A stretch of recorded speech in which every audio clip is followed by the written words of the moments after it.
آپ اسے پاکستانی صحافت کا 9/11 کہہ لیں کہ میڈیا کا BCCI اسکینڈل، لیکن جو صحافت اربوں روپے کے بینک قرضے معاف کروانے والوں،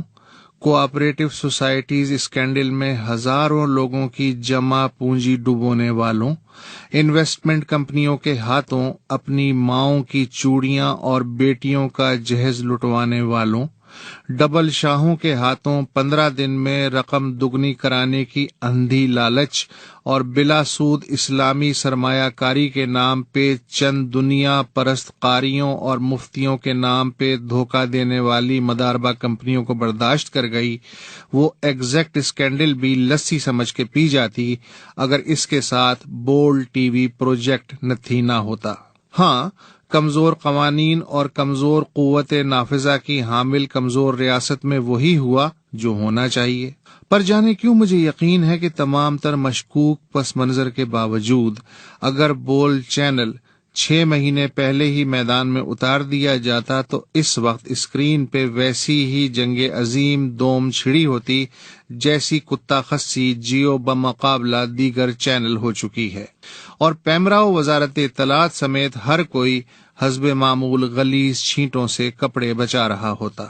بھلا کوئی کیوں چاہے گا کہ اشتہارات، شہرت اور اثر و نفوذ کے دہشت ناک خبری کیک کو ادھیڑنے والوں میں ایک اور گدھ کا اضافہ ہو جائے؟ لہٰذا اس گندی جنگ میں اگر کوئی صحافتی اصولوں کی بات کرتا ہے تو اسے پہلی فرصت میں کسی اچھے سے ماہر نفسیات سے رجوع کرنا چاہیے۔ بول نے ابتدا ہی سے بڑا بول کے اپنے مس کیریج کی بنیاد رکھ دی تھی۔ لگ بھگ 3 برس پہلے اس کا پہلا اشتہار آیا تو اس میں لکھا تھا پاکستان کا سب سے بڑا میڈیا گروپ، مگر اس نے کبھی کسی کو نہیں بتایا کہ بھائی کیوں، کب، کیسے۔ اس نے صحافت میں کوئی نیا، شائستہ، حقیقی، جرت مند یا شفاف صحت مند تبدیلی لانے کا اشارہ نہیں دیا، بلکہ swimming pool, 5 star canteen, mineral water, بھاری تنخواہ، گھر، چمکدار گاڑی، باوردی شوفر اور مالی وغیرہ بیچا، اور پھر ہر شام درجن بھر جھلملاتی گردشی نشرگاہوں کو چند بڑے شہروں کی اہم شاہراہوں پہ ایک قطار میں گشتوا کے شریکوں کے سینے پہ سانپ لوٹائے۔ اسے کہتے ہیں آ بیل مجھے مار۔ اپنے تئیں پاکستان کا یہ سب سے بڑا میڈیا گروپ کیسی صحافت متعارف کروانا چاہتا تھا، اس بارے میں بس اتنی سی بات کی گئی کہ وہ دنیا کے سامنے پاکستان کا مثبت امیج پیش کرنا چاہتا ہے، مگر کیسا مثبت امیج؟ ایگزیکٹ والا؟ اور کیا مثبت امیج پیش کرنے کے لیے PTV اور وزارت خارجہ کم پڑ گئے ہیں؟ گریجویشن کے بعد جب میں نے BCCI کے ہیومن ریسورس ڈپارٹمنٹ میں آنے والی ایک ملازمت کے لیے درخواست دینا چاہی تو میرے والد نے کہا شوق سے درخواست دو، مگر یہ دیکھ لو کہ اگر مارکیٹ میں کسی کام کا معاوضہ 100 روپے مل رہا ہے اور کوئی تم سے وہی کام 1000 روپے میں کروانا چاہ رہا ہے تو کہیں نہ کوئی گڑبڑ ضرور ہے۔ اپنی زندگی بہتر بنانا ہر شخص کا بنیادی حق ہے۔ بول میں میرے جو دوست گئے وہ اپنی زندگی بہتر بنانے کے لیے ہی گئے تھے،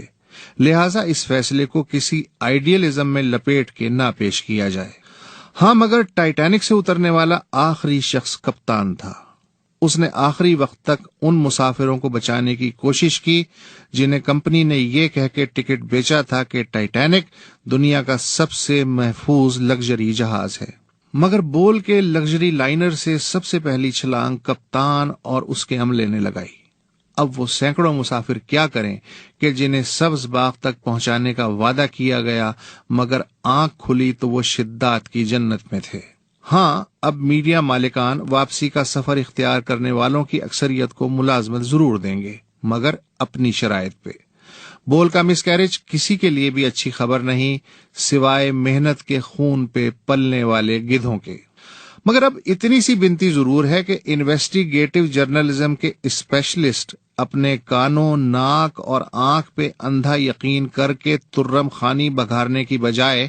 ENT اسپیشلسٹ سے رجوع کریں اور پھر کسی اچھی سی اصلی والی یونیورسٹی میں داخلہ لے کے اپنی پیشہ ورانہ صلاحیتیں بہتر بنائیں اور پھر ریاست کے چوتھے ستون یعنی صحافت کو کھڑا کرنے کی کوشش کریں، اگر کر سکیں تو۔